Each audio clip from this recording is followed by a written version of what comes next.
মুসলমানদের মর্যাদা দিয়েছেন। সুবহানাল্লাহ। আফ্রিকার জঙ্গলে হযরত ওমর রাদিয়াল্লাহু তাআলা 10 জন সাহাবী নিয়ে গেলেন। 10 জন সাহাবী নিয়ে গেলেন আফ্রিকার জঙ্গলে হযরত ওমর রাদিয়াল্লাহু তাআলা। সন্ধ্যা ঘনিয়ে আসলো, সাহাবীরা ডেকে বলেন, ওমর, এখানে নিরাপদ নাই, এখান থেকে আমরা অন্য কোথাও চলে যাই। হযরত ওমর রাদিয়াল্লাহু তাআলা বললেন, কেন, এখানে সমস্যা কি বলতেছেন? বাঘ আছে, ভাল্লুক আছে, সিংহ আছে, হাতি আছে, সাপ আছে, বিচ্ছু আছে, এই সব প্রাণী থেকে আমাদের বাঁচার কোনো উপায় নাই। মুহাম্মদুর রাসূলুল্লাহ সাল্লাল্লাহু আলাইহি সাল্লামের দিন কায়েম তো দূরে থাক, আমরা যদি বাঘের পেটে চলে যাই, দিন কায়েমের জন্য দাওয়াত দিবে কে? হযরত ওমর রাদিয়াল্লাহু তাআলা বলেন, সাহাবীরা আর সামনে এভাবে গোলগাল হয়ে বসে যাও। সাহাবীরা বসে আলেন। বসে যাওয়ার সাথে সাথে হযরত ওমর রাদিয়াল্লাহু তাআলা আল্লাহ রাব্বুল আলামিনের প্রশংসা করলেন, নবীর নামে দরুদ সালাম পাঠ করলেন। দরুদ সালাম পাঠ করে বক্তব্য দিলেন, ওমর খুতবা দিলেন। এই আফ্রিকার জঙ্গলে বাঘ ভাল্লুকেরা, আফ্রিকার জঙ্গলে হিংস্র প্রাণীরা শুনে রেখে দাও, আমাদের একটা পরিচয় নাও, তোমরা আমাদের কথা শোনো। কোন একজন সাহাবী বলেন, আমি ওমরের এই বক্তব্য শোনার সময়, ওমরের খুতবা শোনার সময় পিছের দিকে তাকায় দেখি বাঘ ভাল্লুকেরা সকলে ওমর রাদিয়াল্লাহু তাআলার খুতবা শোনার জন্য জড়সড় হয়ে ওমরের দিকে মায়াবী নজরে তাকায় আছে। ওমর রাদিয়াল্লাহু তাআলা বললেন, আমাদের একটা পরিচয় হচ্ছে আমরা মুহাম্মাদুর রাসূলুল্লাহ সাল্লাল্লাহু আলাইহি ওয়াসাল্লামের উম্মাত। এটাই সবচেয়ে থেকে আমাদের বড় পরিচয়। সুবহানাল্লাহ। ওমর রাদিয়াল্লাহু তাআলা বললেন, এই পরিচয়টা হচ্ছে সবচেয়ে বড়, আর কোন পরিচয় নেই। আমার নাম হচ্ছে ওমর। আমার পাশে আমার ভাইজানেরা বসে আছেন। আজকে আমরা এই জঙ্গলে থাকবো, তোমরা আমাদের জন্য জঙ্গলটা নিরাপদ করে দাও। সাহাবী বলেন, পিছের দিকে আমি আরেকবার নজর করে দেখি, চারিপাশে আমাদেরকে বেষ্টন করে বাঘ ভাল্লুক, হিংস্র প্রাণী সবগুলো আমাদের দিকে তাকায় ছিল। ওমর রাদিয়াল্লাহু তাআলা যখন বললেন, আমাদের জন্য ছেড়ে দাও, এই কথা বলার সাথে সাথে আমি পিছনের দিকে তাকায় দেখি সকল জঙ্গলের সব হিংস্র প্রাণীগুলো পিছের দিকে চলে গেল আমাদেরকে ছেড়ে। আমরা নিরাপদে থাকলাম। পরের দিন সকাল পর্যন্ত আমাদের কোনো কিছু হলো না। এটাই হচ্ছে মুসলমানের বড় পরিচয়। সুবহানাল্লাহ।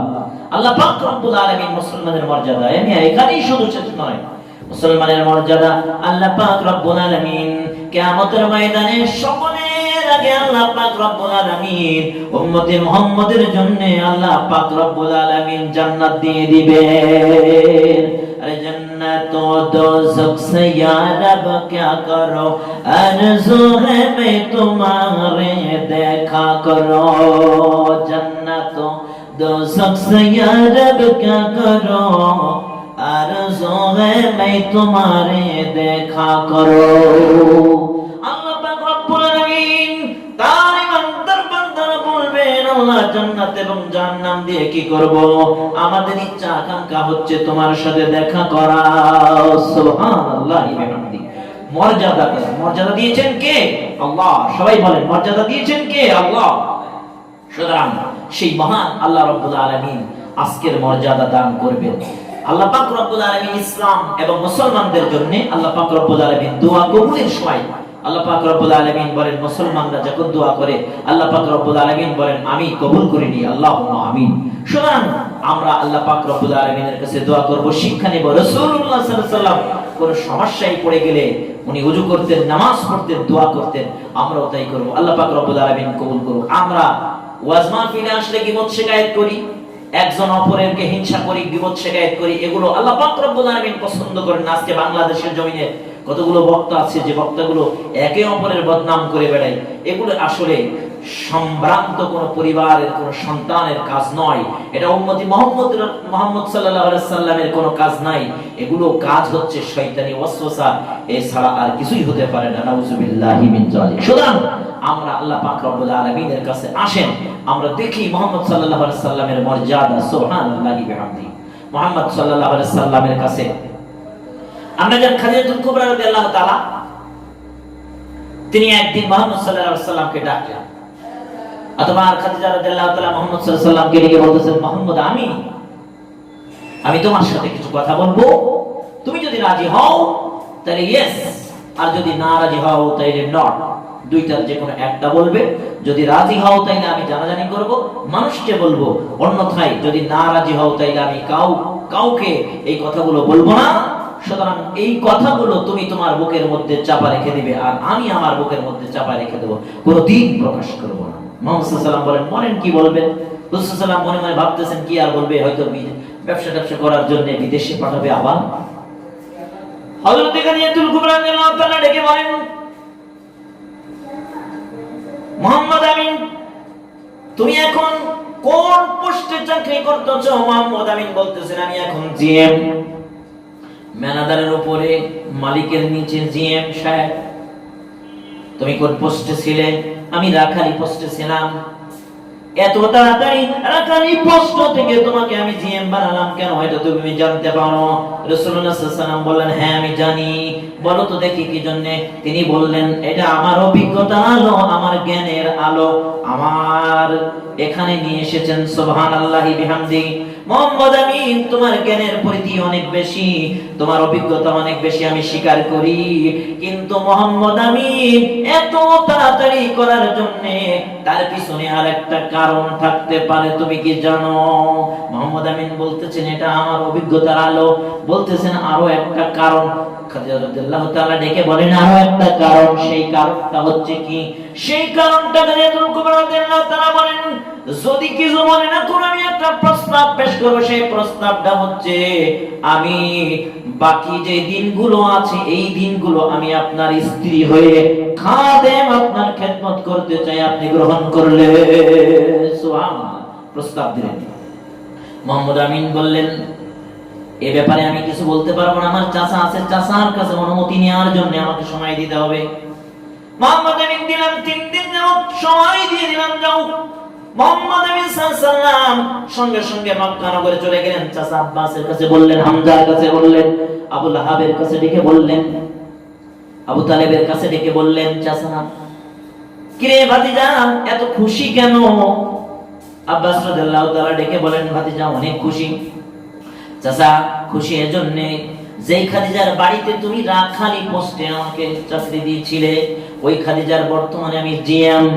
শুধু তাই নাই, ওই খাদিজা আমার সাথে বিবাহে আবদ্ধ হতে চাই। হযরতে হামজা রাদিয়াল্লাহু তাআলা বলেন, ভাতিজা তাইলে তুই কি বলছিস, রাজি হয়েছিস নাকি? বলতেছেন, না চাচা, আপনারা আছেন সেজন্য আমি ইয়েস নট কোনো কিছু বলি নাই, হ্যাঁ না কিচ্ছু বলি নাই। বলেছি আমার চাচার পারমিশন ছাড়া আমি কথা বলতে পারি না।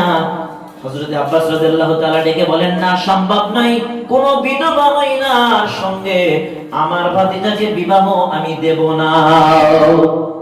হযরত খাদিজাতুল কুবরা রাদিয়াল্লাহু তাআলা অপেক্ষায় রাসূল বলেন, চাচা আপনি যদি নারাজ হন তাইলে আমার কোনো সমস্যা নাই, আমিও নারাজি, আমি সম্ভব নয়, নিষেধ করে দেব।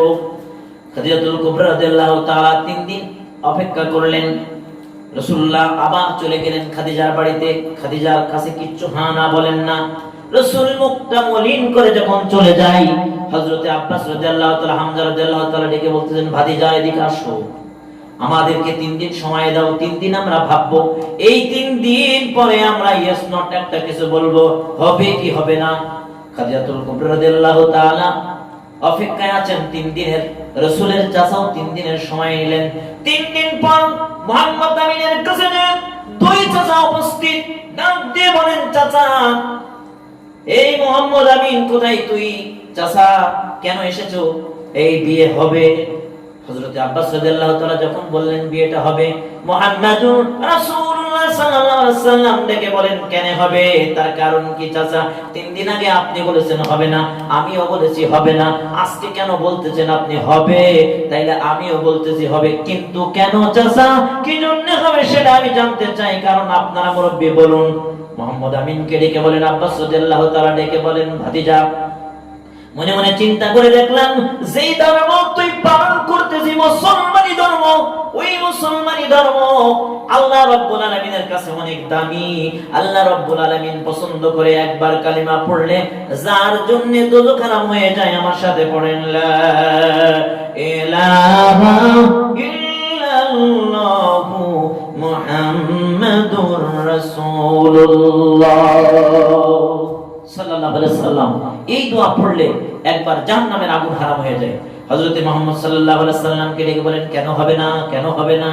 তিনি বললেন হবে, তার কারণটা কি? কারণ হচ্ছে সেই কালিমার দাওয়াত যেই দিন তুই মানুষের কাছে দিবি সেদিন মক্কা নগরের মানুষেরা তোর সব শত্রু হয়ে যাবে। সেদিন কো মানুষে তোকে ঘৃণা করবে, মানুষে তোকে পাথর মারবে। সেই দিন খাদিজার বিরাট সম্পদগুলো সব তোর ইসলামের জন্য বিরাট বড় কাজে দেবে, এজন্য বিয়ে হবে। সুবহানাল্লাহ। বিয়ে হয়ে গেল মক্কা নগরে, হয়ে গেল গীবত শেখায় ছড়ে গেল। খাদিজাকে মানুষ দেখে ঘৃণা করতেছেন আর বলতেছেন ও খাদিজা, তুমি যদি নাকি কোনো মন্ত্রী চাইতে, কোনো মিনিস্টারি চাইতে, কোনো মন্ত্রীর ছেলে চাইতে, ওজির নাজির চাইতে, তোমার সাথে কে বিবাহ করতো না? এতিম সন্তানের সাথে বিবাহ করলে তার কারণ কি?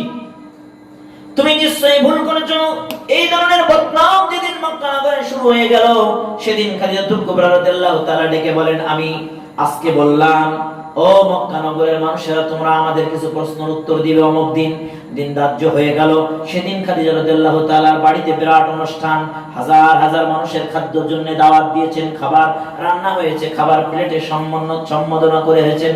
খাবার প্লেটের সামনে যখন দিয়ে দিয়েছেন, ডাক দিয়ে বলেন খাদিজা, ও মক্কা নগরের বড় মহত্ব মানুষেরা, যারা প্রেসিডেন্ট আছো, যারা মন্ত্রী আছো, যারা নেতা বন্ধুবর্গ যারা আছো, সকলে আমার দুটো কথা শোনো।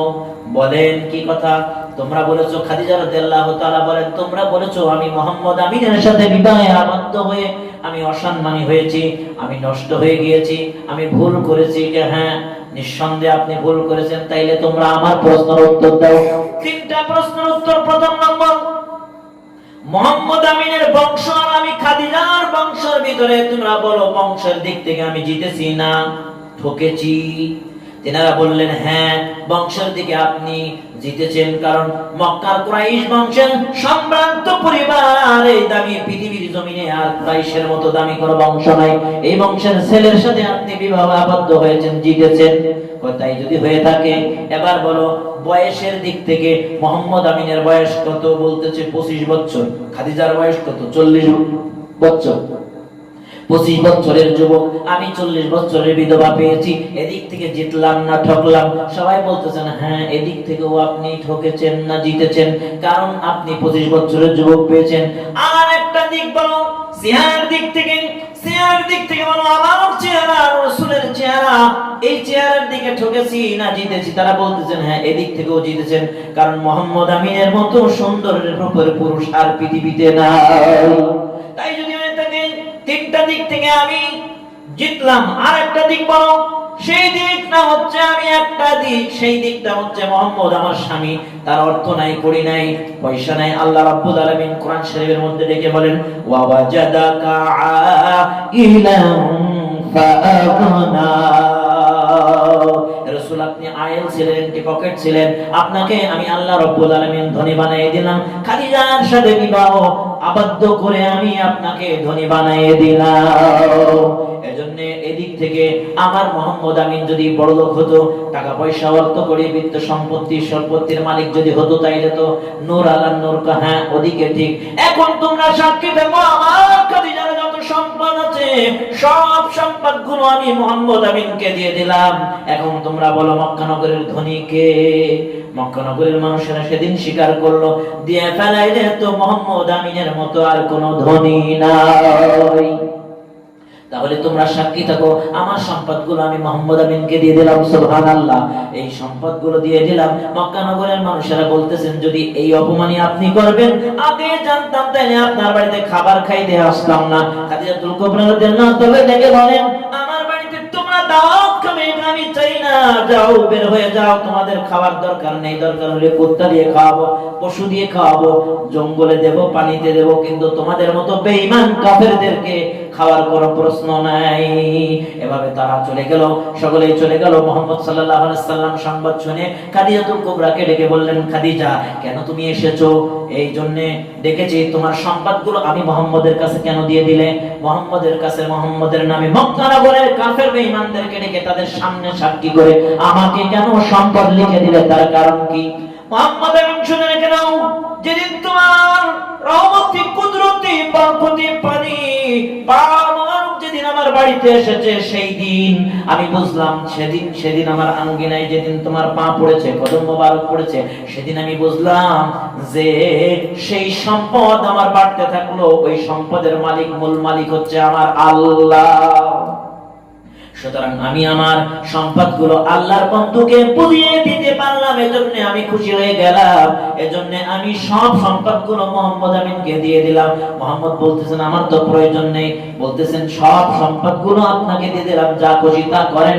হুজুর দুইটা শর্ত আমার, এজন্য প্রথম শর্ত হচ্ছে আমার ইন্তেকালের পরে আপনার একটা জুব্বা অথবা একটা চাদর, একটা রুমাল দিয়ে আমাকে আপনি গোসল করে কাফন পরায়ে দাফন করে দিবেন, এটা আমার একটা শর্ত।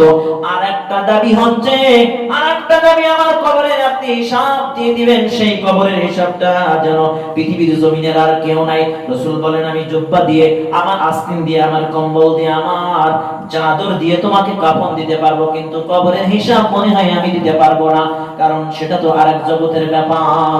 আল্লাহর নবীজির কথা শুনে খাদিজাতুল কুবরা ডেকে বললেন, আপনি না দোজাহানের বাদশা, আপনি পারবেন না এমন কোন কাজ নাই গো নবীজি। নবী ডেকে বলেন, খাদিজা আর একটা বার বলা লাগবে না, আমি আল্লাহর কাছে দাবি রাখবো, চেষ্টা করব। যেদিন খাদিজা ইন্তেকাল করলেন, সব সাহাবীরা কবর ছেড়ে চলে গেল, আল্লাহর নবী কবর থেকে বের হয় না। তখন ফেরেশতা মুনকার নকির এসে বলতেছেন, আমরা আল্লাহ তোমার বন্ধু কেন এই কবরের পাশে আমাদেরকে আমাদের সামনে সরে যেতে বলো, আমরা এই কবরে ঢুকতে পারি না। খাদিজাতুল কুবরার কবর আল্লাহ রাব্বুল আলামিন ডেকে বলেন, জিবরাইল যা মক্কা নগরে যা, আমার বন্ধুকে সালাম দে, বন্ধুকে বলে দে কবর ছেড়ে দিতে। যেই খাদিজা তার সম্পদ তার মুহাম্মদ সাল্লাল্লাহু আলাইহি সাল্লামের নামে দিতে পারলো, উম্মতের নামে দিতে পারলো, আল্লাহর নামে দিতে পারলো, আর সেই খাদিজার জীবন যৌবন সব মুহাম্মদকে দিতে পারলো, আমি আল্লাহ চাই না ওই খাদিজার কবরে আযাব হবে, ফেরেশতা প্রবেশ করবে, প্রশ্ন করবে, ওই কবরকে জান্নাতুল ফেরদাউসের বাগান বানায়ে দে। সুবহানাল্লাহি বিহামদি। খাদিজার কবর আল কুবরা রাওজাতুম মিন রিয়াদিল জান্নাহ, হুফরাতুম মিনাল হুফারিন নার। খাদিজার কবর হয়ে গেল জান্নাতুল ফেরদাউসের বাগান। সুবহানাল্লাহি বিহামদি। এজন্য নবীর নামে, আল্লাহর নামে ইউনফিকুন, খরচ করাটা ঈমানদার মুমিনের কাজ, এটা মুসলমানের কাজ। আল্লাহ তৌফিক দিক, আমিন।